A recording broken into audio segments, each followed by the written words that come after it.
All right. So we've all just would have done lots of reading prior to the elections and now post-elections. But we're fortunate today to have Dr. Pravesh Debba and Mrs. Jenny Holloway, who's going to give us a much more closer chat in terms of their experience with predicting the elections. Just a brief bio on both the speakers. Pravesh Debba is currently the manager of Spatial Planning and Systems within Smart Places at the CSIR. He has been the president of the South African Statistical Association and the previous chair of ICCSA, and is presently the chairperson of the ICCSA body of trustees. Jenny Holloway is a senior statistician at the CSIR. She joined in 1990 as a bursar at the CSIR, and she has extensive experience in terms of programming and software packages, which she uses towards forecasting as well as design and implementation of simulation models. Jenny is a chartered member of ICCSA in the field of econometrics, and she's also a SASA member.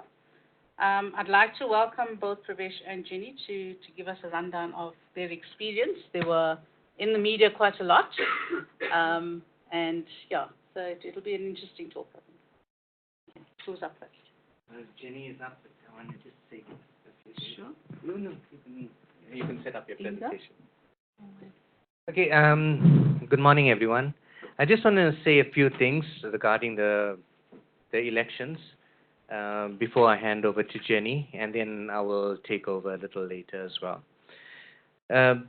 I think for us, being in this room, I understand majority of us are statisticians or had something or the other to do with statistics. So our interest is very common when it comes to the elections, the forecasting or the predictions. One would look at what's our methodology, how accurate have we been, by when were we able to give an accurate prediction, what time of the day, and things like that. So that's the usual thing most statisticians are interested in, and also are there any ways of improving our model? And so that's the one side of it. But you must understand that in South Africa, there's lots of other people who's interested in other things. And we actually use this platform for several other reasons, aside from us being statisticians and want to also demonstrate how accurate the model is. But we use this platform to, one, showcase how mathematical sciences can actually be applied in an area like elections. Because of the media coverage and things like that, we are actually using that platform to make people more aware what you can do with statistics, mathematics, and so on. So that's the one thing. The second thing is that what the audience actually sees on the scoreboard, they have a certain impression as to what the outcome would be. But we try to also paint a different picture as to what the final outcome would actually be. The third thing is that we also have a lot of interactions with media, so the results actually can create interesting stories for the media. So a lot of our things go out to the political analysts and things like that, where they can convert this to create meaningful stories, as opposed to, if they don't have this information, just looking at the scoreboard, they will be saying certain things, and later on they have to retrack because things have changed. So this way they can at least create meaningful stories which makes sense at a later stage as well. And so those are the main reasons why we do the elections. So I'll hand it over to Jenny.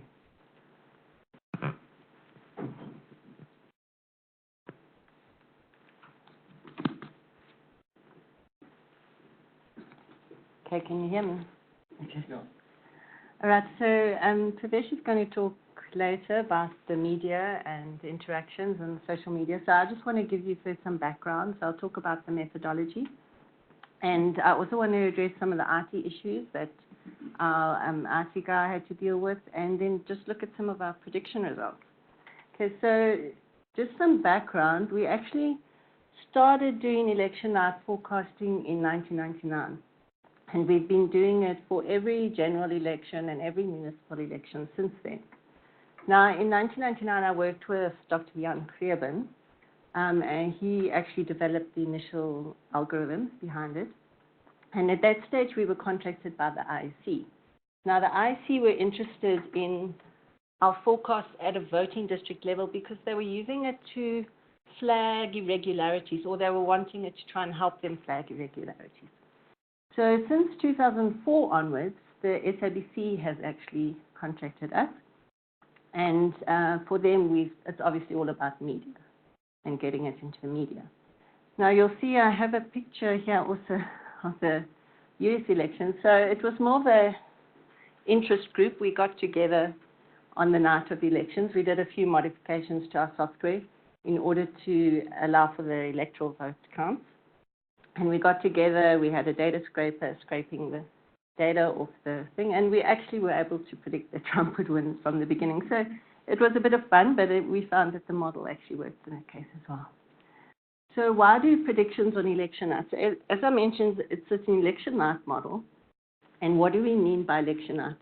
So this is actually the time after the polls have closed, but before, so after the polls have closed and the first results have started coming in, but before all the results are released and counted. So like leading up to elections, people would, like days or weeks before, would say, well, can you give us a prediction now? Well, the answer is no. That's not how it works. So, and why don't we predict before this? Sorry, I've got a spelling mistake there. It's IFSOS. So they already work in this space. They do surveys and they release pre-election predictions. And secondly, in South Africa, there are strict rules governing exit polls. So I think nobody's actually been brave enough to work in that. So we prefer to stick with the election night. The model works well, and that's what we're doing. And I think Pravesh mentioned some of these things, why they're useful. So it can take anything between 24 hours and a few days before the voting districts are in.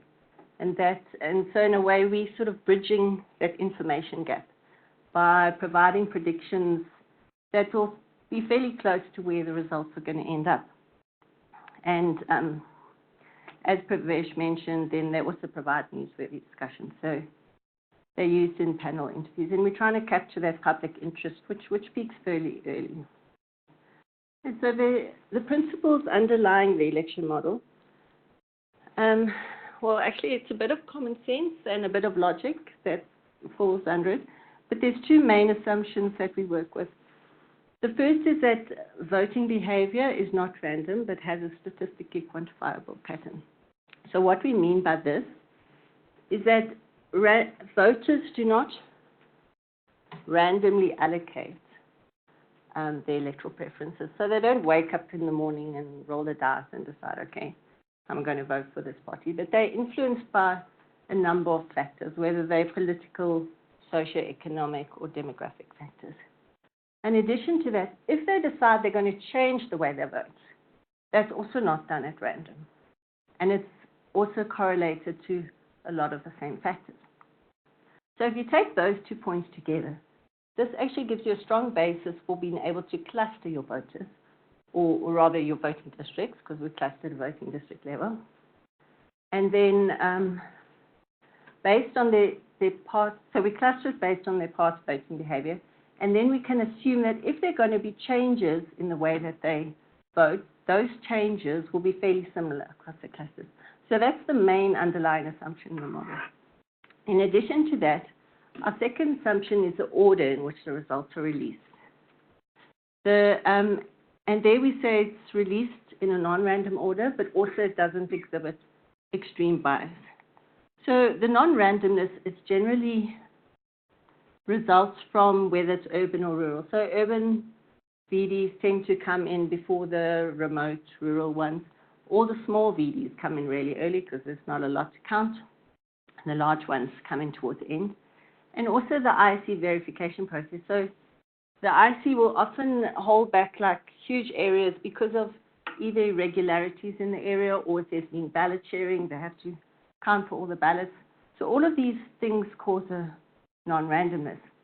And as statisticians, you would know that if the VD is reported in a random order, well, then you would have a nice random sample. It would basically give you the final result. So fortunately for us, we have a job to do because they're not random. And usually, and hopefully, there's not extreme bias in the order, because if in your first sample, you don't, let's say you don't have anyone that voted for the EFF in the initial sample, there's no way you're going to be able to predict the final EFF vote. Okay, so this is actually the stats bit. I think like Pravesh said, it's not all about stats. This model is more about the media stuff. So the stats part of the whole model is actually the clustering. And the way we do it is we have our voting district. So you'll see here, we have from voting district 1 up to 22,945. So what we do is we cluster these on their previous voting percentages using a fuzzy C-means clustering approach. So if you picture your data set, your variables that you're clustering on are your party percentages, and then you have all your VDs. And by doing a fuzzy C-means approach, it means that every voting district has membership in every cluster. So in this example, you see we have 20 clusters. So a voting district, for example, might have a 50% membership cluster 1, maybe only 10% cluster 2, and sort of a little bit in all the other clusters. So these are the main components that we use. The other thing I need to mention is that we use the plain Euclidean distance. So we don't use a standardized Euclidean distance. If you standardize your data, it means you're giving equal weighting to all your parties, which you don't want. You want the bigger parties to have a bigger weighting. Okay, and then if we were to describe the clusters, we could describe them like this, based on their previous voting patterns. Now, for the national ballot, we create 20 national clusters, and then for each of the provinces, we create another set of 20 clusters for each province. So these examples are showing our Gauteng clusters. This is, let's say, cluster 1, which has a high proportion of ANC with some EFF. This one is a high proportion DA. This one is a bit of a mix with some IST. Now, the important thing to note with all of this is we don't retain this information. So this describes our clusters at the point where we clustered them. We clustered on 2014 data, but then we throw that information away. So we don't keep any priors in the data. The only thing that we keep are these memberships. So that's the only data you take going forward. Then what happens on that? So this is done beforehand. And then what actually happens on election night is as your votes are counted, you start getting your sample of votes, and those go up onto the scoreboard. You can then use that sample with their memberships and with their registered population to create a prediction for your 20 clusters. Using those predictions for the clusters, you can then use the memberships and the registered population of the uncounted VDs to create a prediction for them. So the prediction clusters go into creating the predictions for the uncounted VDs based on their membership. And then obviously the turnout also comes into it. We create a predicted turnout, so that needs to be taken into account. The third step then is you take your counted VDs and you take your uncounted VDs and you add them together, and then you can aggregate up to whichever level you want, whether it's municipal, provincial, or national. So that is what gives us our final predictions. Okay, I added this slide in because everyone asks us, well, why do you use 20 clusters? And back in 1999, we had tried with 40 clusters. We were clustering on census then. And ever since then, we've used 20 clusters. So, and a lot of people thought after 2014, well, maybe we would have done better if we had used more clusters. So we did run some simulations and tests. So what this graph is showing is the mean absolute error relative to the final result for all the parties that got more than 2% of the vote.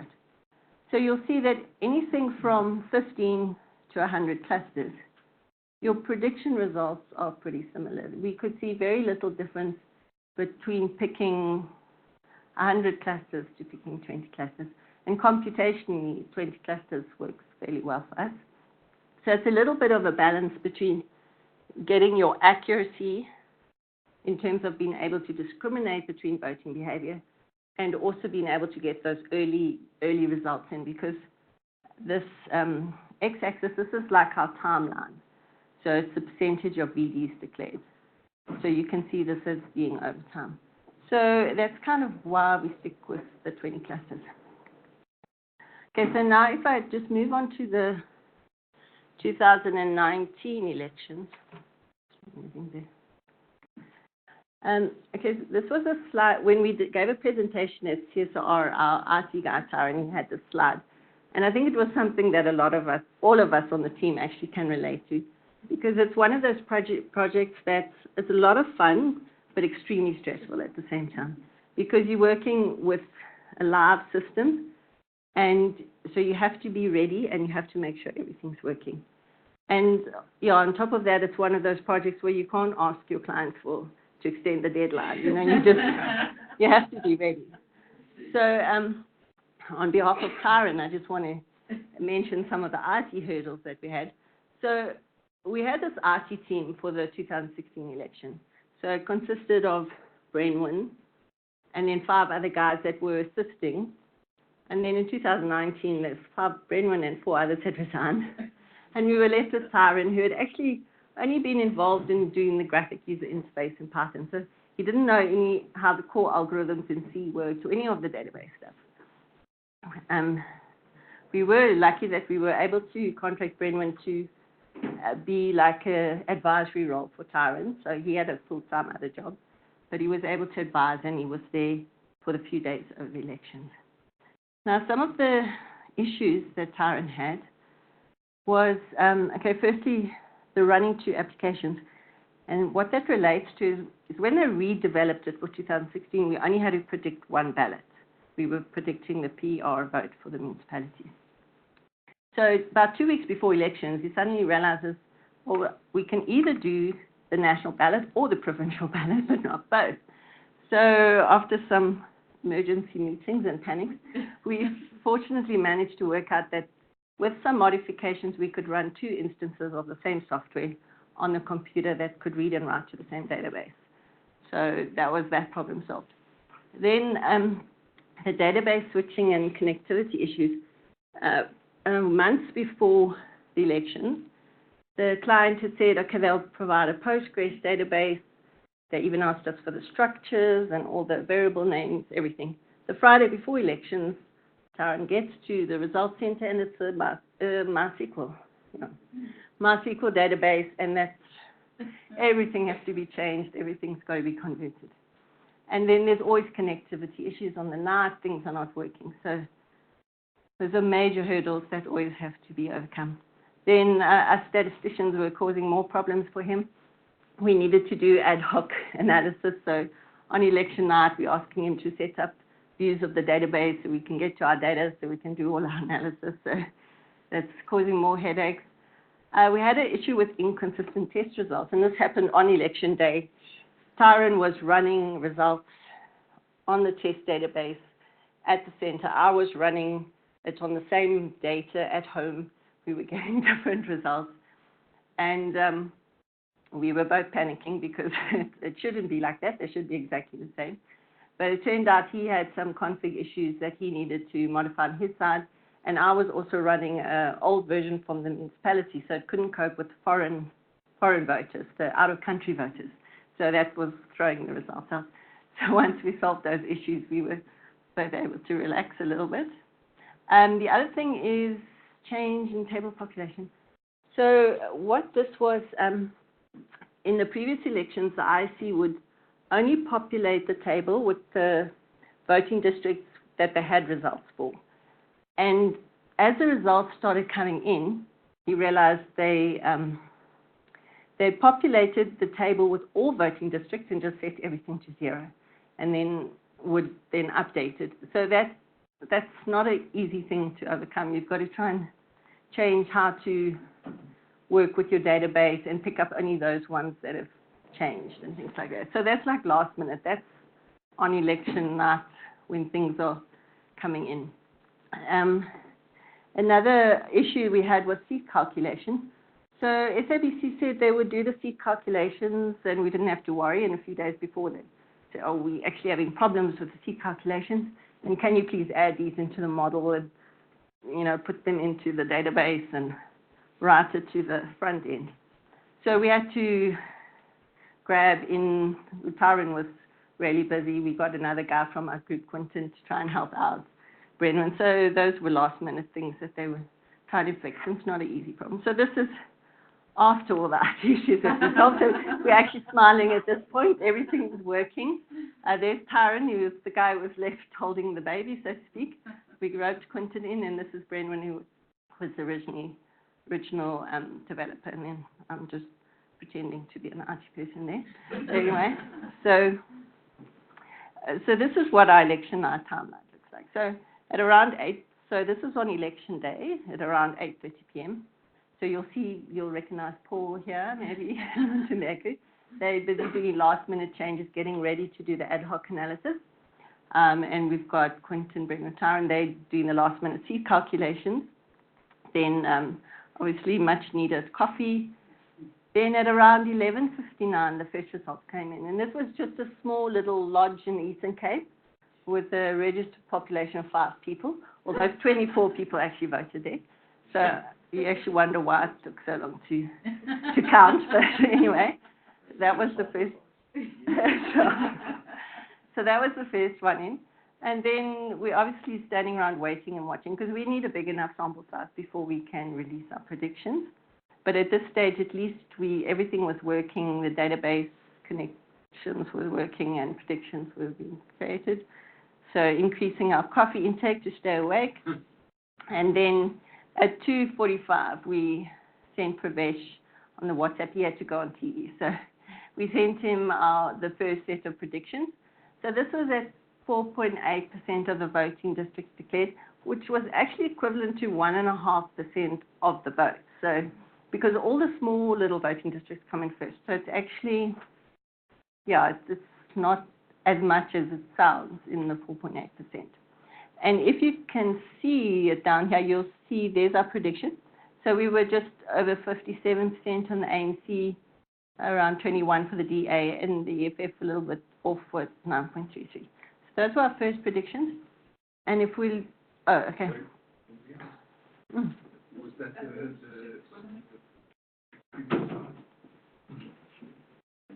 It's not working on here, by the way. when you say the prediction, that's the end prediction? Yeah, so that's what we're predicting it will end up at. Thanks. Yeah. So this you'll see what the scoreboard is showing. So there, the scoreboard is showing just under 50 for the ANC and like just under 32 for the DA and around 6 for EFF. So that's what the scoreboard is showing, and we're saying, well, actually the ANC is going to get to about 57, DA to 21, and we were around. Yeah, I've got that on another slide. I'll show you on the graph. I'll get to it now. Just what I want to say first. So in making the prediction, we have this system. So the software is running. So it's churning out predictions constantly, but they only start becoming reliable from about 5% of voting districts. So that's why we don't like to release it then. We need a big enough sample size.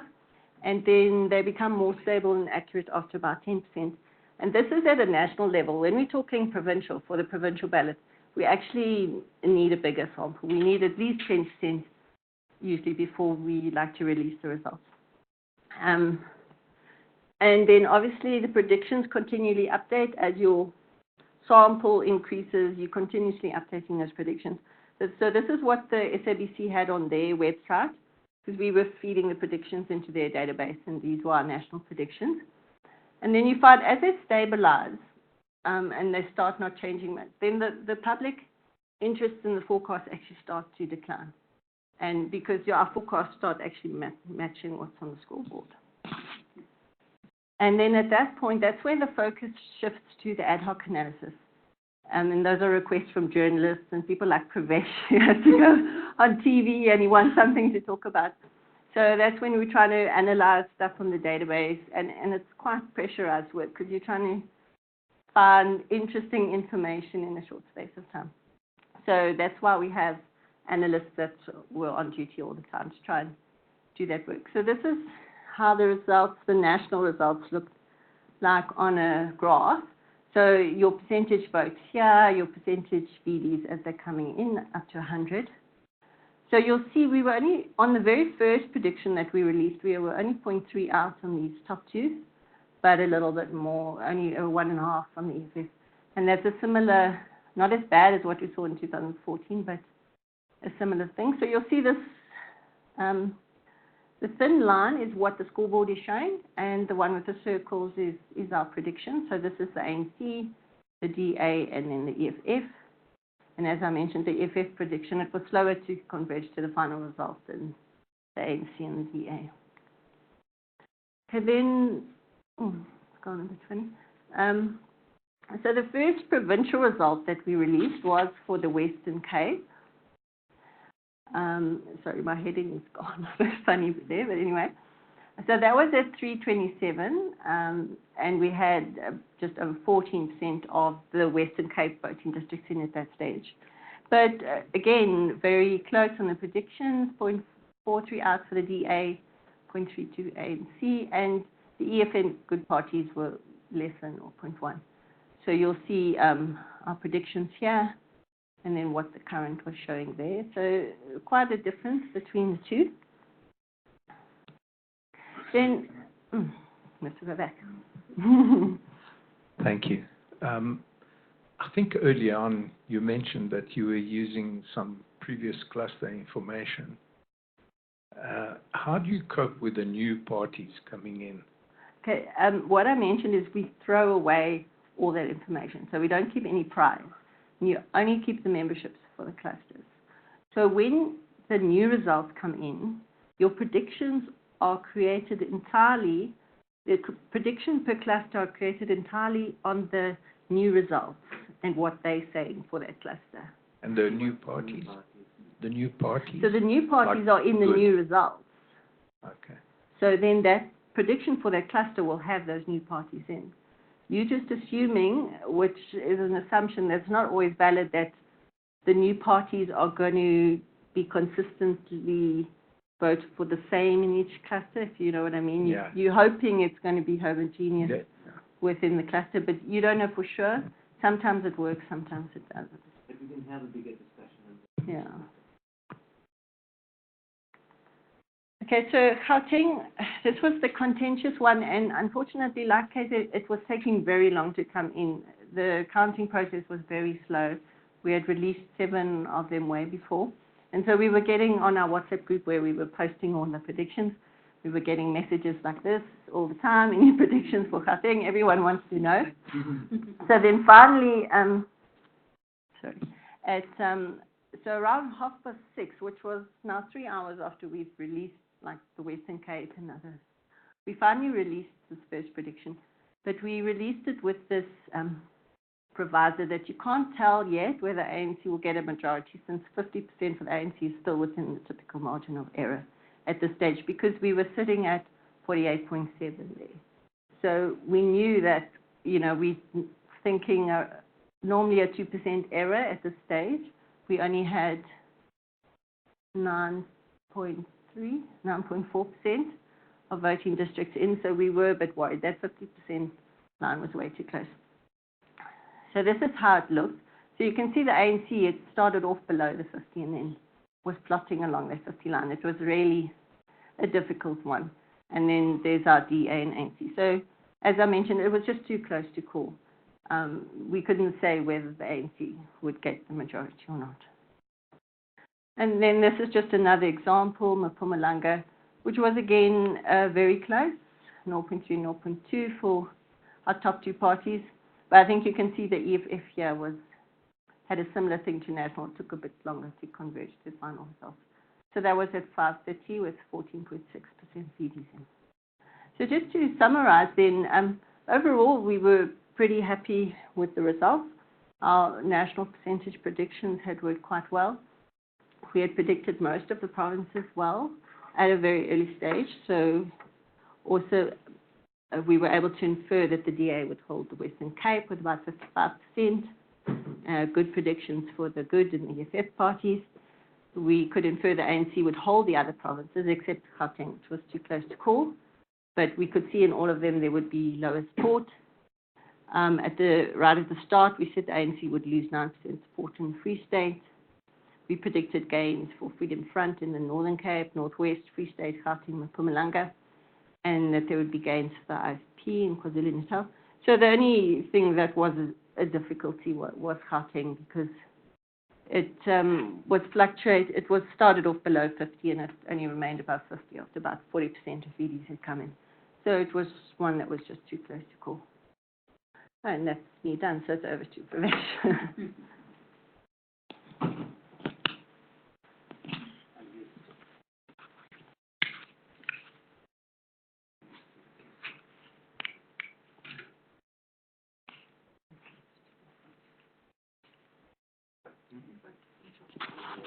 Hello?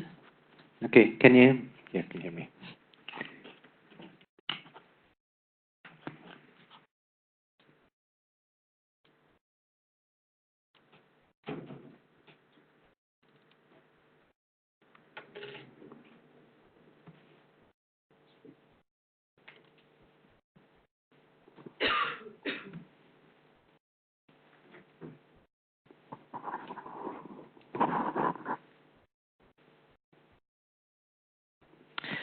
Okay, what I'll talk about is on the social media analysis that was also done.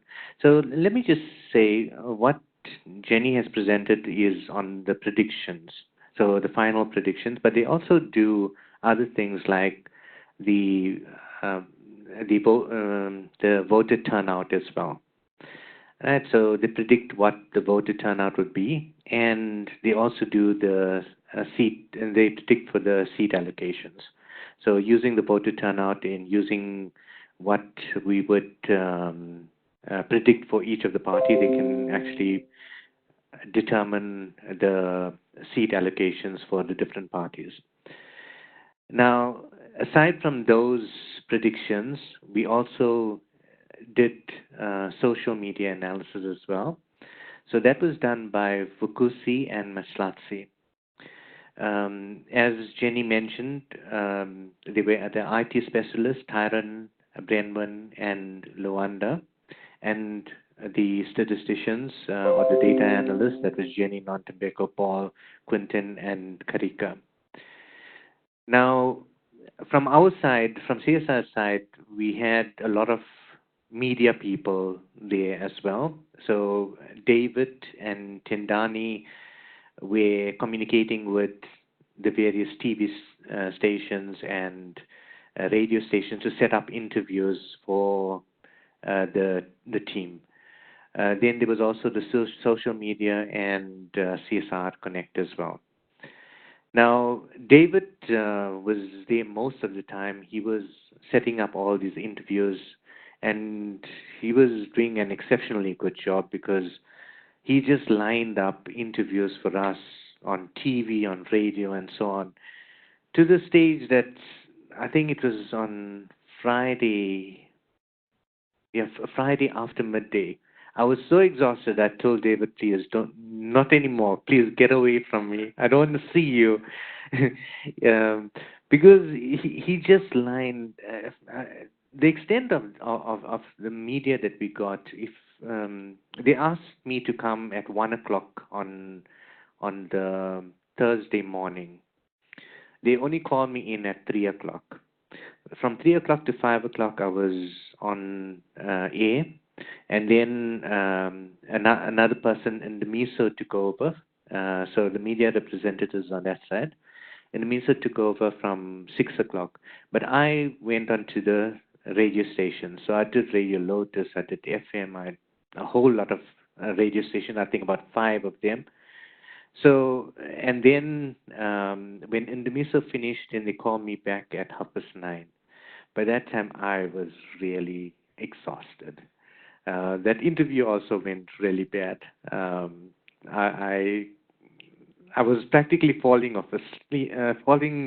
asleep during that interview because what also happens is that they will speak to you for a few minutes, then they will go out, they'll interview a whole lot of other people and come back to you about half an hour later. And then, so the session will be 2 hours, but you'll get snippets of 2 minutes during that period. So it's really exhausting. Now, I want to first talk about the other analysis that was done. So the social media analysis. They used a website which you enter a certain information and then you can then be able to do plots and so on. So what they were looking at was they were using Twitter conversation. Now we must understand that with Twitter, it's only about 1% of the population that we are looking at that actually uses Twitter. And furthermore, the information that we get freely is only 1% of all conversations as well. So it's a very small sample, but it still gives some interesting analysis when you use Twitter. But you also can get some very strange things, like, for example, you'll find EFF having a lot of hits, in this case 52%, ANC 22%, DA 26%, which is very different from what your predictions or anything of that sort would be. We were also going to look at do sentimental analysis, but the thing is, when we tried that, we were getting a lot of hits from India and a whole lot of other elections rather than getting information from South Africa. So we found that was not useful, and we still need to do some work on that. So we left that out.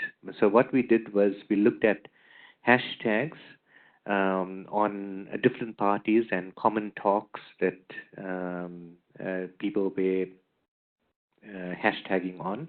And then also we did the frequency of political parties when they were mentioned. So our dashboard looks something like this. And if you look at the hashtags, on and before the 8th of May, then you would find SA elections 2019 would be the most popular thing, and everything about who I'm going to vote for and all that sort of thing used to come out. Whereas if you looked at from the 9th of May onwards, then it was all about the results and certain, for example, Cyril Ramaphosa and stuff like that, those were being hashtagged. We also looked at, for example, the SA elections, for which party people were talking about. So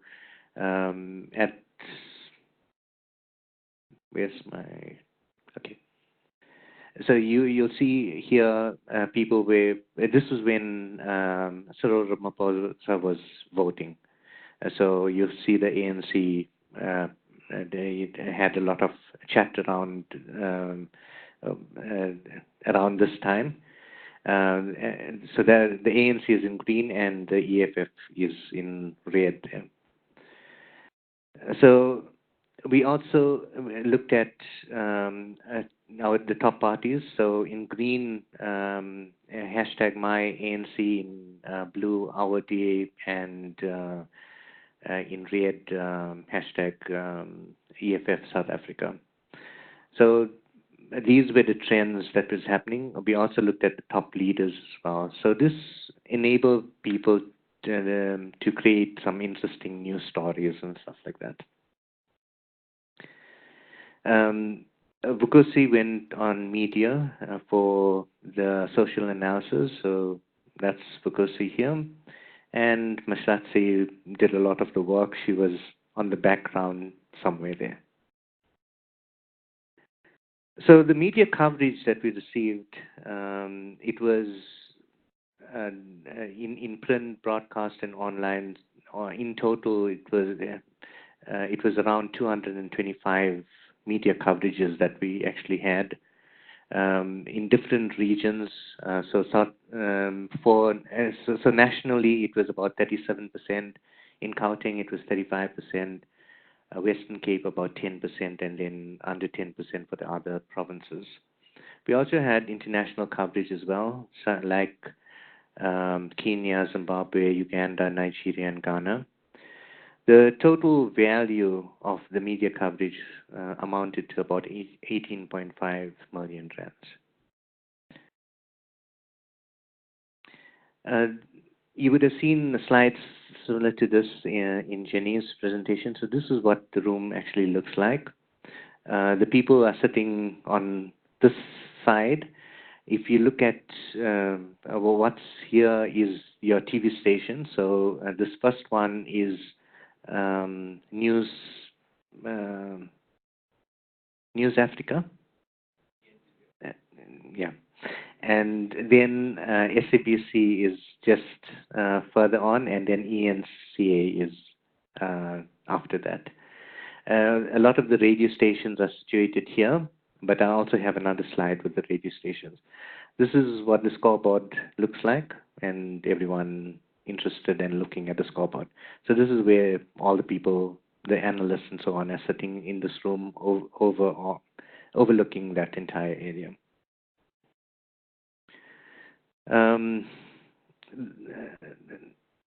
Fullerfellow was one of the media representatives, so obviously he goes in, asks certain information, and then go and report to the media. You've seen a similar picture like this in Jenny's slide. Renee was also part of the media as well. She also communicates as well. The the radio stations, a lot of them are situated one after the other down here. So at any time, they just come in and call you and say that, they want you to speak, on the station at a certain time. So you go in and you have a conversation. So Radio Lotus and a whole lot of other stations here. Again, this is the room. The guys used to be sitting here with the printer here. We use the printer a lot for getting results and taking it to being used for delivering information in the media. There's also everything that happens live as well. So you can see the TV here, and here's the guy down here being interviewed. And this is a slide on some of the TV coverage. So Vukosi here in the MISO are in Good Morning Morning Live. We did Morning Live on the Monday before the elections as well. In the MISO here as well. Zaid Kimi also went on TV the day before the elections. Sorry, the day on the elections. And the MISO also had the chat. I'll give you a little bit of a story on this one here. Okay, so what have we learned from our media interactions? The basic thing is one has to be very careful and be aware of things. So I can give you a few stories. In 2016, in the local general elections, I don't know if you remember at that stage, there was the heavy rains in Nelson Mandela metropolitan area, and ANC had actually lost Nelson Mandela metropolitan in that year. So it was on the Sunday, 702 called in the MISO and said that the ANC is claiming that they have lost Nelson Mandela Bay because of the poor turnout due to rain, the heavy rain in Nelson Mandela Bay. What do you have to say about it? So, Ndimiso then said that, look, the rain affects all voters and all parties, so, everyone is affected. And media then reports that ANC has lost Nelson Mandela Bay, and they claim that it is due to poor turnout and the rain. But according to CSIR's Dr. Chingo, he says he has nothing to do with this. So, they will turn the story around just to make it seem as if CSR is giving certain direction.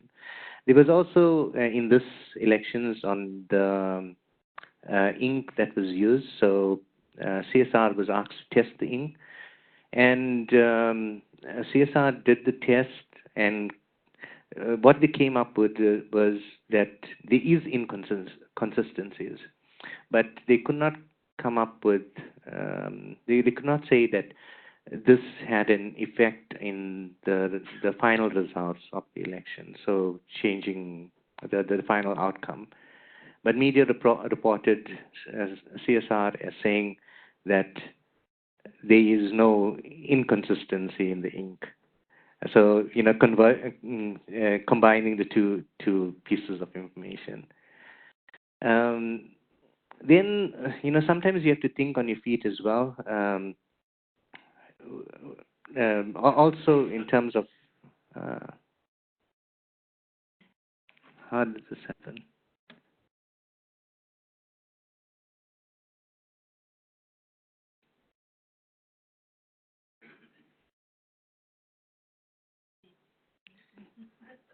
Okay, sorry.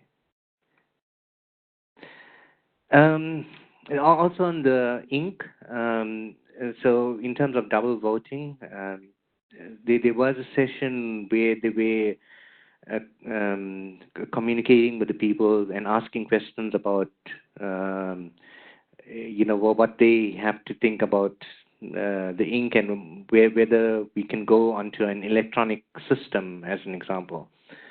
So there was a lot of conversation around that, and then Ndimiso then went onto TV, and the anchor then said, well, we now have CSR, an expert in electronic voting systems. So Ndimiso, can you tell us what you think it will be to have an electronic voting system? So Ndimiso had to think very quickly, and he then responded that, look, if the country goes in using electronic voting systems, then there has to be consensus with all the different parties. But you are put in the spot because you are considered, you are made known to everyone that you are an expert, so you have to answer the question. You also have some awkward situations as well.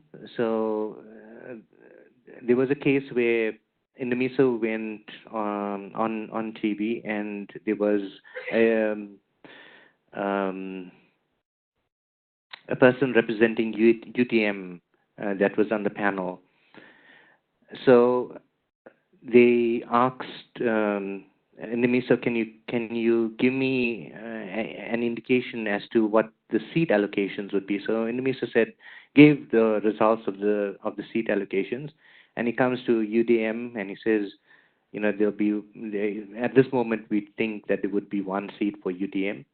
So the anchor then turns around to the UDM the supporter, and then he says, well, if CSR says that you're only going to get one seat, you're only going to get one seat. So what do you have to say about this? Because your party is dying.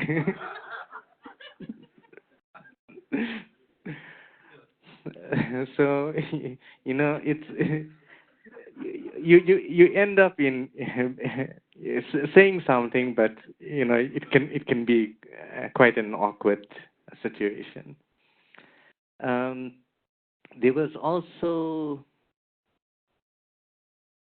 I mentioned Fuller Fellow. He was being interviewed at ENCA, and he was asked to give the results for the different parties, and then he mentioned that from our predictions we see that ANC will end up around 57% or whatever.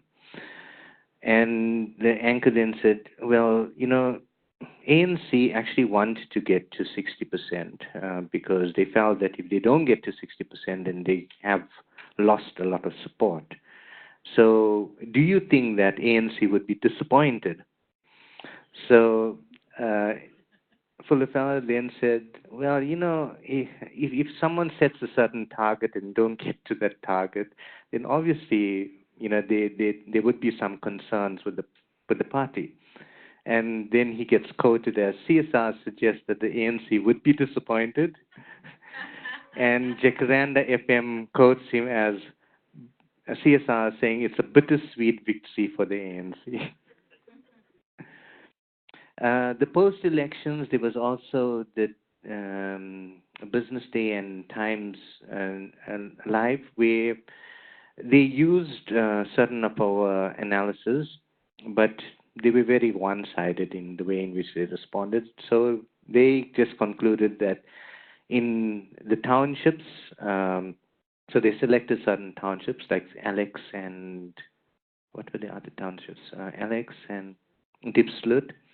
So DA had lost votes there to, I think it was EFF in those areas. And in those particular areas, ANC didn't lose a lot of votes. So the whole article was structured about DA losing votes and so on. But if you really look at all the other townships, you would find that if you gave a fair account, it was not only DA that lost votes. ANC also lost votes in the townships. UDM lost votes in the townships as well. The parties that did well were your Freedom Front, good, particularly in the Western Cape, IFP and EFF. So it happened all over but you can also write a story, then pick certain parties as well. Okay, so that's it from me. We can have questions then.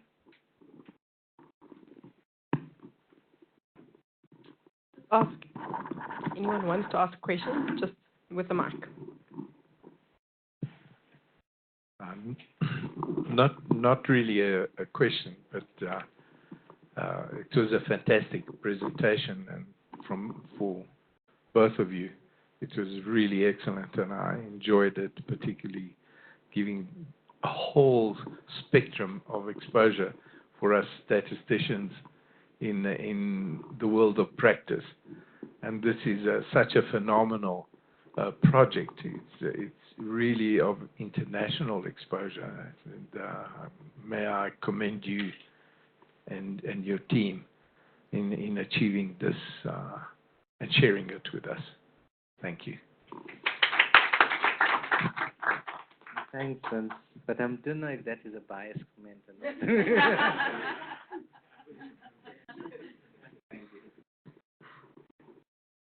Any of our remote accessing delegates want to ask a question?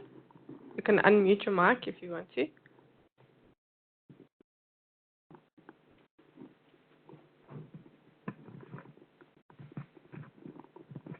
Hi. Is it possible, or have you considered using machine learning or statistical learning at all in your modeling? And the other question is, do you do like a post-processing to know where things might have not been as close as you were hoping for the next election? Jenny, do you want to answer that? We have had other people in the past, who have looked at, sorry, where was the question? We had 3 other people who, a previous election, they tried to fit other models. I think one was a little bit to do with machine learning. I wasn't really involved. None of them actually got their models to work. We found that it does work well as it is. It's a fairly simple model, but we have done a lot of, every time we have an election, we do post-analysis. We try and improve, try and see if we clustered in a different way. We've tried clustering using other methods of clustering. So it is something we've looked at. The machine learning we haven't gone into in a big extent, but there were, like I say, some people who tried and failed a bit, but maybe they just weren't given enough time to actually get their project going. So, yeah, but it's something we work on every time. We try and see. We've been struggling to allow for the fact that there's some bias in the order that we just can't account for. And especially like in 2014, we were actually more than 2% out on the FF initially. And it took a long time to converge. And one thing we found that helped a little bit is if we, in the clustering, like going forward, if we did it for on results where you have EFF in the results you're clustering on, if you weighted them a little higher, then it would work better for that party, but it would throw out your other parties. So we have tried things like that. We've tried different numbers of clusters. What we did find with the national prediction up to 2014, what we always did is we had a set of national clusters, and so it was across the whole country. So a voting district in like Western Cape could provide predictions in Gauteng, for example. And what we changed this last year, which we found worked better, is if you keep the cluster centers separate in each province, and you only, because we found it's more homogeneous within the province, it actually gives you a far better prediction at the beginning. So that is one thing we've changed. But yeah, so in the machine learning, I can't say too much about it. Okay, but just to also add to what Jenny is saying in terms of what Vince asked earlier on new parties. So in 2014, EFF was a new party, and the model didn't do extremely well for EFF. So as Jenny mentioned, we were about just over 2% off for EFF. Now, it was not because EFF was a new party that the model was off. That was a reason, but the main thing was that, as Jenny was also mentioning, if there's severe bias, then the model cannot handle it. So, and in the case of EFF, what had happened was we didn't have results for where there was a lot of support for the EFF. So the results for Northwest and also Gauteng came in late that year. And it was only in Limpopo, I think, but that we had some results. So because we didn't have enough information for where there was strong support for EFF, we were not able to predict it. But if you look at 2009 elections, when COPE was a new party, we were able to predict them with accuracy of 0.1% or something very early on. And the reason for that was that people were voting for COPE across the country. It was not in a specific area, and therefore, the models were able to handle that and be able to predict it quite well. But the same for good, it was a new party, but again, we were able to predict quite accurately for that.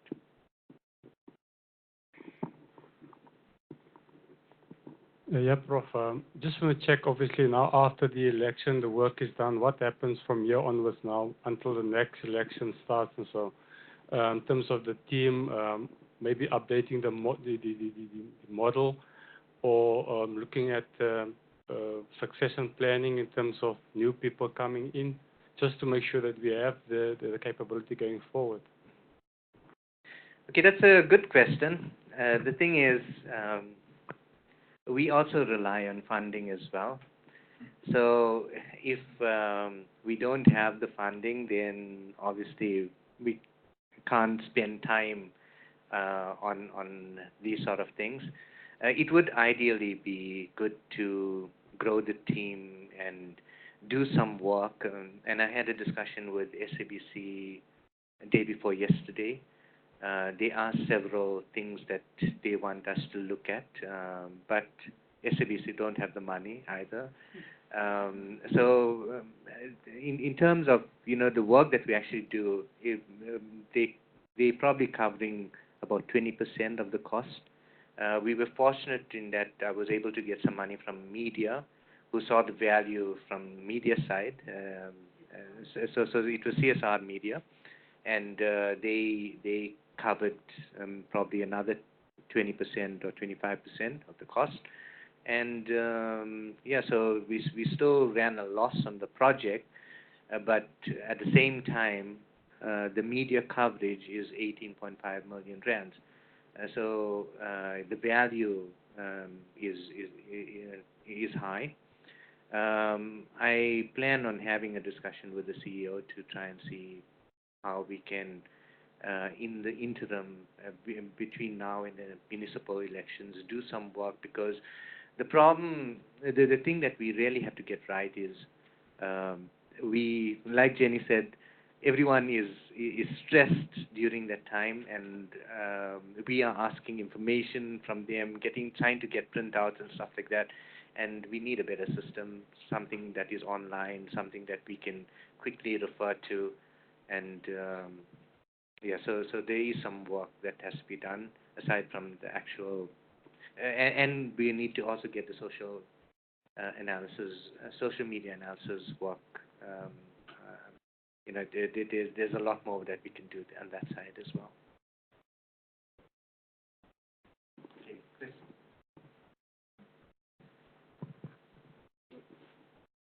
Morning. Morning. I just have a few questions. So the first one is on the sample size. I just want to ask, on the model, what is the required sample size to get the predictions? So I've heard that they said it's 10%. So why you came about the 10%, not 15% or 20%? And another question is on the census data. I think we are aware that the Home Affairs and the IC, the system is not synchronized. Some people are registered, but some they've passed, but on the system it's more like they're still registered. So how do you cater for that? And again, on the model, does it cater for weather?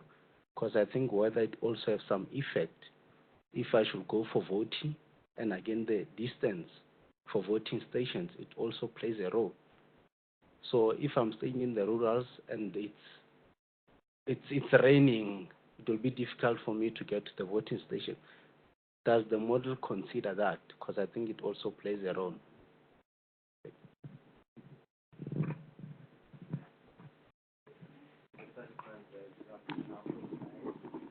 The second one was on census data. So the sample size, well, that's based on,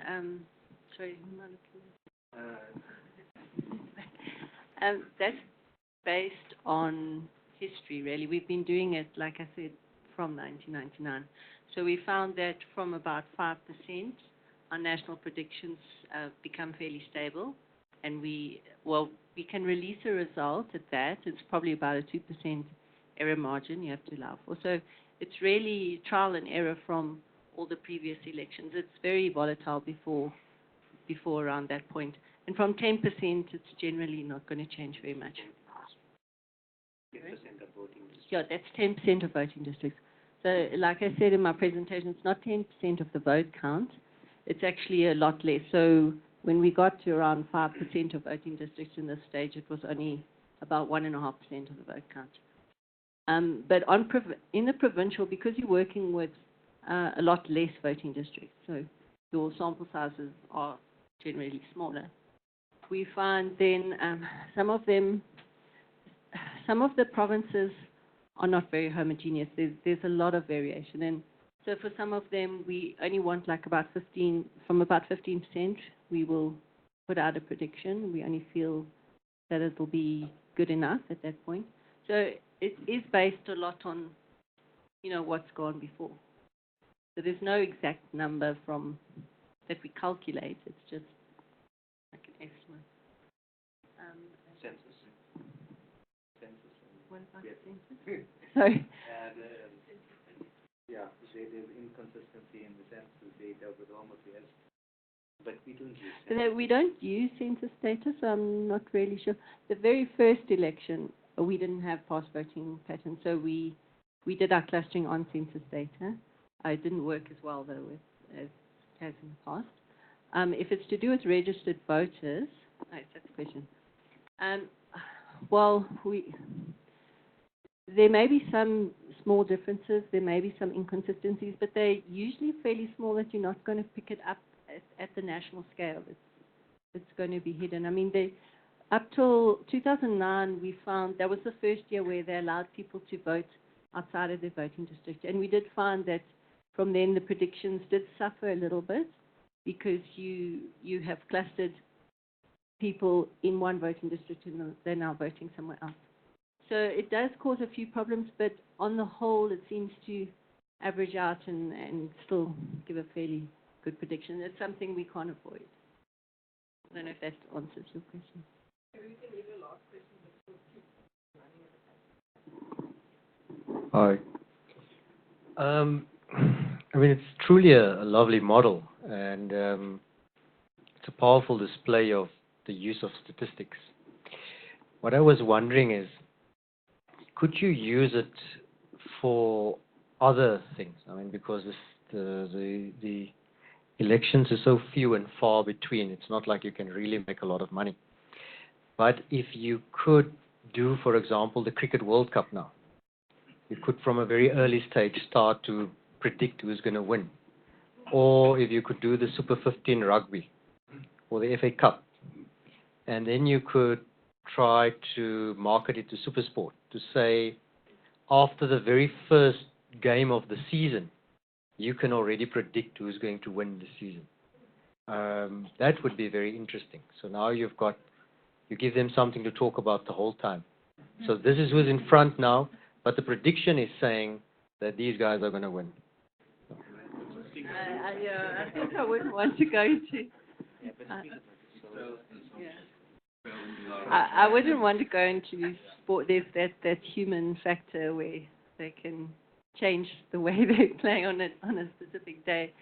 I don't think I would want to specifically go into that. It's very hard to predict with sport. I know years back we tried to look at doing some predictions, but it's really what happens on the day, and it can vary so much. But talking about using the model in another way, we've had a lot of talk about it. We've thought of various options. And one thing we have used it for is we were asked by Eskom to predict the uptake of rooftop solar panel. So initially we tried all sorts of remote sensing images, all that sort of thing. None of it worked. You couldn't get the accuracy. So we actually used the model in a similar way. So what we did is we clustered using census data, we clustered the areas around the country. And then using Google Earth images and Street View, we actually went in, we sampled the data across the country, and we counted the rooftop panels within a sample, and then we extrapolated it to the rest of the cluster. So we would have, for example, you'd have a township cluster, you would have clusters, sort of a high-end, high-income area. So we had a whole lot of different things. It was based on income and a whole lot of number of things that we found, the building types, things like that. And we found that it actually gave fairly good results when we compared it to some other data sources. So that was one example we looked at. And there's someone else who's been approaching us about trying to predict viewers for the movie industry. They're wanting to put out sort of previews of where they should, local movies, and where they should what's it, of display in which should they focus audiences. So they're looking at maybe adapting the model to try and predict where are the best areas where they will get the most viewership or the most interest in their movies and things like that. So we are looking at different angles because it's a very powerful model, like you say, the concept.